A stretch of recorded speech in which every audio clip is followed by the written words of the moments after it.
صينية البطاطس بالفراخ لو ما اتعملتش كده يبقى ما اكلتيش بطاطس بالفراخ قبل كده. اللهم بارك. بصوا هتدعوا لي دعوة حلوة. يلا كده نبدأ بسم الله ونصلي على الرسول. معايا كده في قلب الطاسة او الحلة او الجريل ايا كان موجود عندك، او صينية ألمونيا كمان، معلقة سمنة بلدي حلوة كبيرة كده محترمة، وننزل كده بالفراخ بتاعتنا او الوراك. انا معايا ما شاء الله فرخة حجمها ما شاء الله كبير. تمام. ورقتين لورا كده وحبهان. النار تكون عالية، اديها تشويحة او صدمة علشان تاخد اللون بالشكل ده. النار تكون عالية. بعد كده ما تاخد لون من الوجهين ننزل بقى كده بالبصل مقطعاه جوانح بالشكل ده، او اي تقطيع يا ستي انت حباه. تمام كده، حوالي 3 بصلات كبار كده حلوين.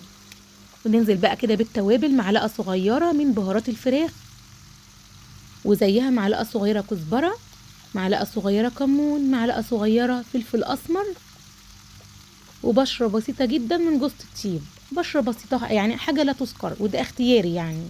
والملح طبعا، ومعلقة صغيرة من البابريكا عشان تعزز لي اللون الفراخ، والطماطم كمان في البطاطس. هسيبها كده ومش هقلبها، وانزل عليها بنص كوباية مية مغلية، واكتم كده الغطا عليها 5 دقايق بس على الناحية دي، و5 دقايق برضو على الناحية التانية. البصل برضو عايزاه اني كده في قلبها 5 دقايق بس، واطفي النار. على الناحية دي 5 دقايق، وعلى الناحية التانية 5 دقايق بس كده، واطفي النار عليها. هنا بقى معايا في الصينية معلقة سمنة بلدي كبيرة، وننزل كده بالبطاطس. انا عاملاها حلقات، دول حوالي مثلا كيلو الا ربع كده من البطاطس. اشوحها شوية، وننزل كده بمعلقة صغيرة مليانة من الثوم الناعم. اول ما ريحة الثوم كده تظهر معايا، انزل بقى برشة من الكزبرة زي اللي انا حطيتها في قلب الفراخ.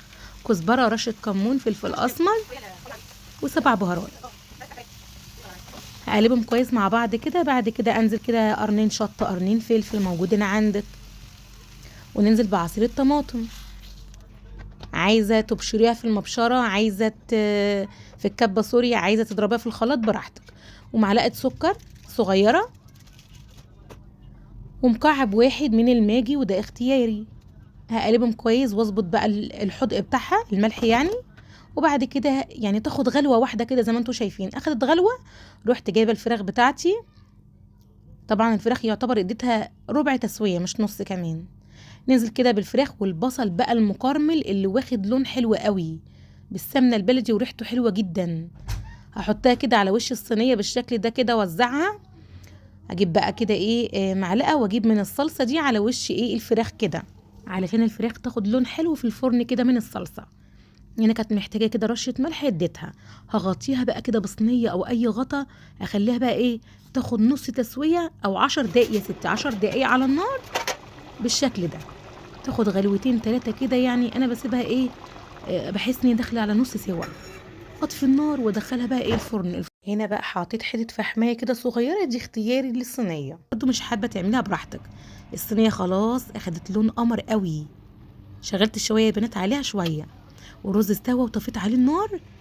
هنا بقى بصوا بقى الفحميه دي بقى زي ما قلت لكم براحتكم اختياري. قطعه كده صغيره من الفحم بحطها على ورق فويل، واحط نقطه زيت عليها واكتمها، اللي هي بحيث كاني عاملاها الفحم او تاخد التست بتاع الفحم. بجد جربوها يا بنات هتعجبكم جدا، قد ايه طعمها تحفه ودايبه ولذيذه جدا. ان شاء الله هتجربيها مره، هتبقى الطريقه المعتمده عندك، شكلها اصلا يفتح النفس. اللهم بارك. ايه رايكم بقى في الجمال؟